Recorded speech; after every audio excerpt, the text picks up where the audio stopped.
Okay, let's talk Apple. Just 1 year ago, back in June 2023, there was this immense excitement around their big AI reveal, Apple Intelligence, right? At the It, developers oh, conference. yeah, I remember that. The buzz was huge. Huge. And the market reaction was just instantaneous. Apple's market value jumped, what, over $200 billion the very next day? One of the biggest single-day jumps ever in the Mhm. U.S. market, yeah. It really felt like, okay, generative AI is here. It's going to transform the iPhone. Turn Siri into something actually useful, maybe? Uh, Reignite sales? It was like the peak of hope for AI at Apple. and now, fast forward just 12 months. June 2024, the mood completely flipped. Yeah. Instead of that optimism, the feeling, according to this article we're looking at, is closer to, well, almost existential dread. Quite a swing. Existential dread. Wow. Okay, so that's a massive shift. What on earth happened in just 1 year? From that high to this? That's at the core of it, yeah. That's exactly what we need to unpack in this deep dive, using the source material we've got. Let's look at the serious challenges Apple seems to be facing right now. And the article really frames it around a big question, doesn't it? It asks, can Tim Cook steer the ship? Can he prevent Apple from potentially going down the path of, those giants like GE or Nokia, companies that were dominant, incredibly successful, but then lost their way? That comparison alone feels pretty heavy. Yeah. So, okay, let's dig in. Why this dread? What are the specific reasons the article points to for all this anxiety now? Well, the most immediate thing circles right back to AI. Those big promises from last year. Apple Intelligence. Yeah. A lot of those specific features are now being called basically vaporware, not actually materializing. The big Siri overhaul everyone was waiting for indefinitely postponed. And the Apple Intelligence stuff, they have shown, the consensus seems to be it's just not really competitive, especially next to things like Google's Gemini. So it wasn't just overhyped, it's actually lagging. Lagging behind, yeah, that seems to be a major part of it. But it's not just AI. The article also points to vulnerabilities in China, their operations there. Those are becoming more exposed, partly because of trade war stuff hitting their supply chain. It's just super complex and China dependent. Exactly. And maybe crucially, they're facing big new legal and regulatory fights. And these are targeting the two biggest parts of their high-margin services business. The bit that's been growing like crazy. Okay, hold on. So AI is struggling, China's supply chain looks shaky, and regulators are coming after their most profitable services. Yep, that's the picture. That sounds much tougher than a year ago, and I guess the stock price reflects this. You mentioned that. It does. Apple shares are down, almost a fifth this year alone. And they're definitely lagging behind the other big tech players. Alphabet, Amazon, Meta, Microsoft, they've mostly been climbing. Apple's not looking like that unstoppable force right now. Right. Which brings us back to that potentially uncomfortable comparison the article makes. Tim Cook at Apple and Jack Welch at GE. Yeah, that's an observation from Patrick McGee's book, Apple in China. And it is, well, a bit ominous. How so? I mean, Cook's financial record is incredible. Oh, absolutely undeniable. The value created for investors is staggering. Yeah. Since 2011, up to hitting that $3 trillion mark in 2022, the company's value went up by over $700 million a day on average. Per day. That's just mind-boggling. It really is. But McGee's point, echoing how people later viewed Welch at GE, is that maybe, just maybe, this incredible financial success is obscuring serious vulnerabilities. Hiding deeper problems. Kind of, yeah.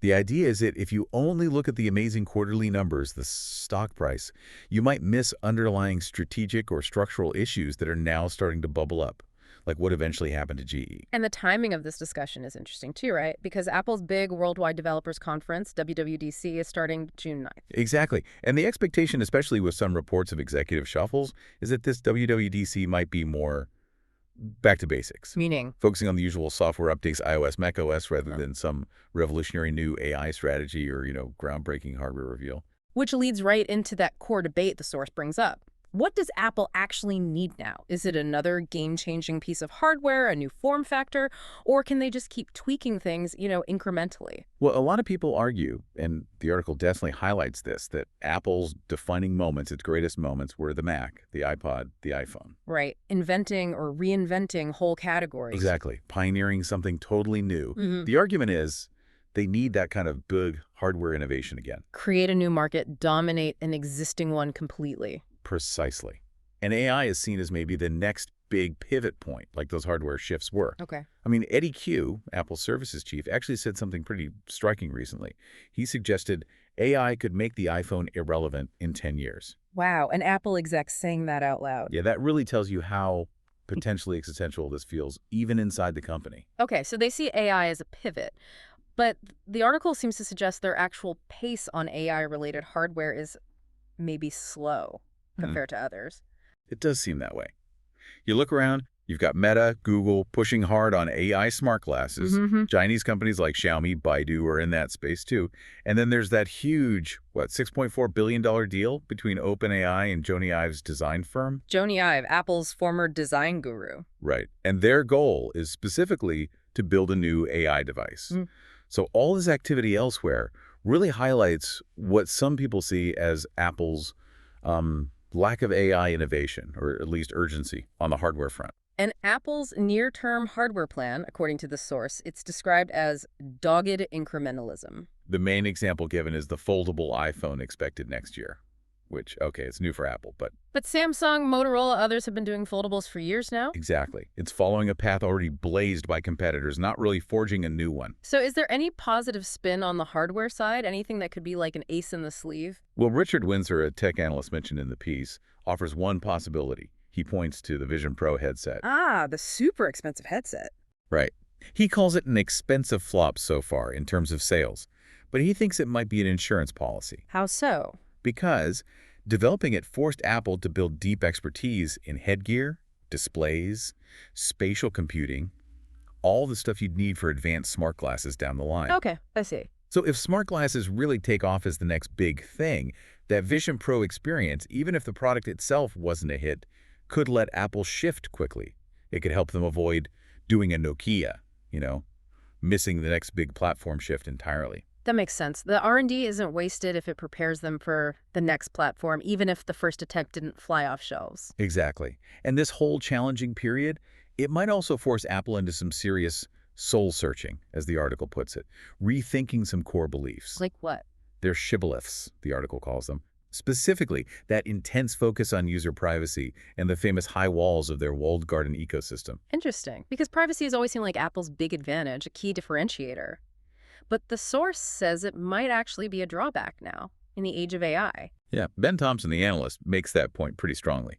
He argues privacy was like an easy virtue for Apple, especially before they had a big advertising business. Right. But now, developing cutting-edge AI involves different trade-offs, and sticking rigidly to that privacy-first stance has drawbacks. What kind of drawbacks are we talking about, according to the source? Okay, two main things. First, Apple's reluctance to use very specific individual information makes it way harder to train truly personalized AI for you or me. Right. They tend to use differential privacy, getting insights from large groups without seeing individual data.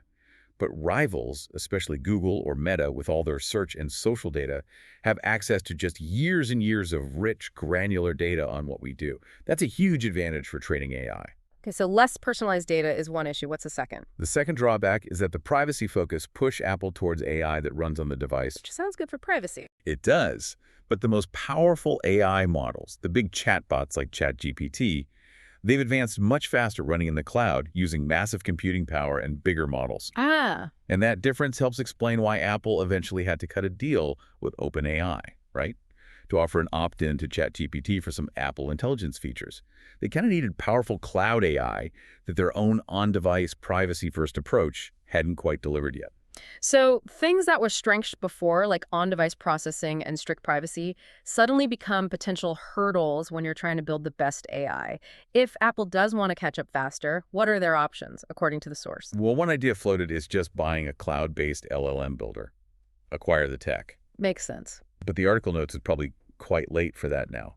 The big independent players are mostly spoken for or complicated. OpenAI has that Jony Ive deal.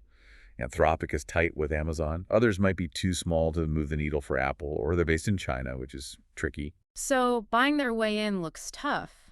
What about that other core belief, the walled garden? Could they maybe relax that a bit? That's presented as the other main option, maybe more feasible.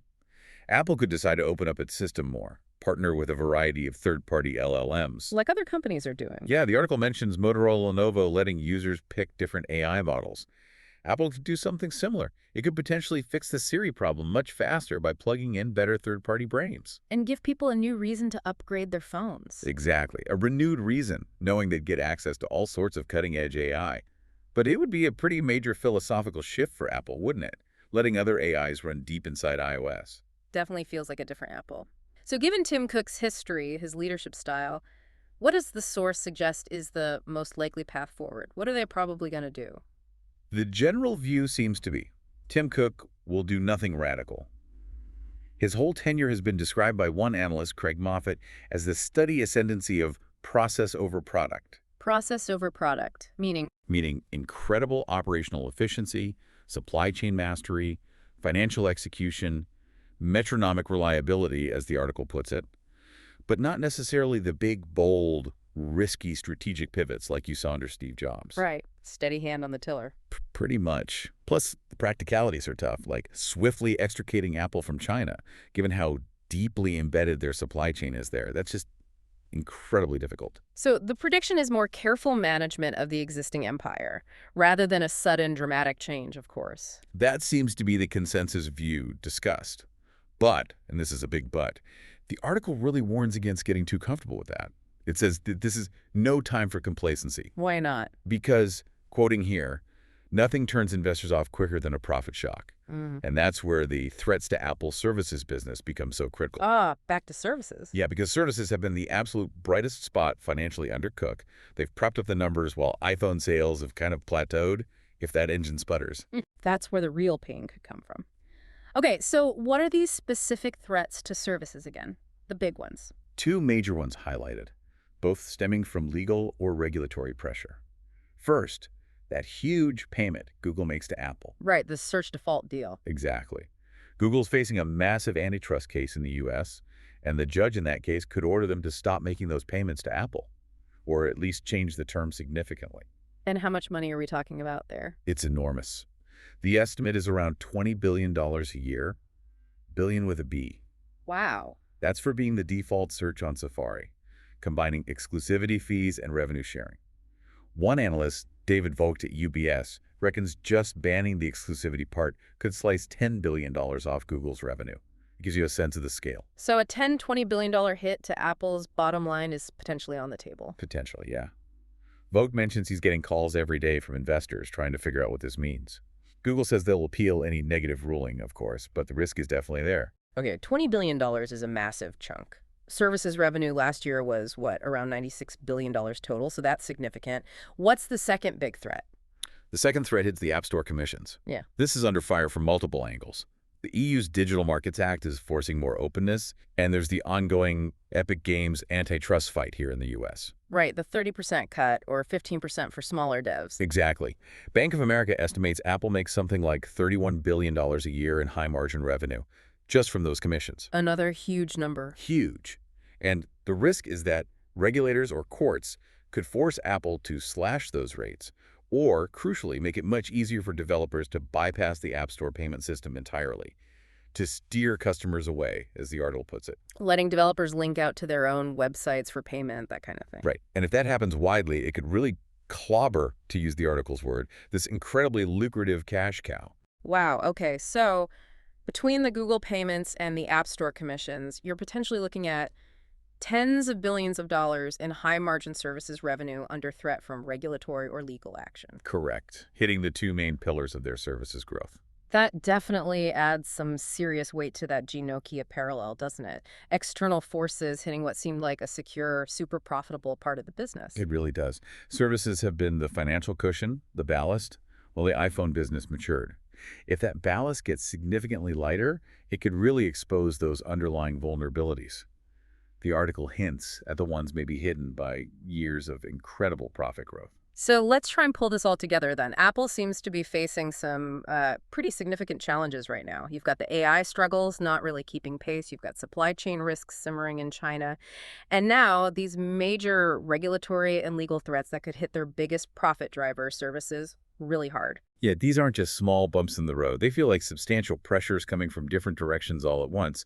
And the force argues they could really expose weaknesses that maybe weren't obvious during that decade of just almost unbelievable financial success under Tim Cook. The stakes feel genuinely high for where the company goes next. Which loops us right back to that central question the article poses. Can Apple navigate all this? Can they manage these complex, potentially damaging challenges? Or is there a real risk they follow that path of other giants who couldn't adapt when things got tough? And the article closes with a really interesting, almost provocative thought. Yeah. It suggests that while losing a big chunk of services revenue would obviously be a blow, a real hit, it just might be the kind of shock needed to force Tim Cook's hand, to make him, quote, tear up his own rulebook on AI and everything else. Huh. So an unexpected crisis could actually be the catalyst for the kind of radical change we were talking about earlier. That's the idea floated. It really makes you think, doesn't it? What would it actually take for Apple to make those fundamental shifts, like seriously rethinking privacy for AI, or truly opening up that walled garden? Could a big hit to their most profitable business actually be the thing that pushes them in a completely new direction? It's a fascinating question. What path do you think Apple is most likely on right now?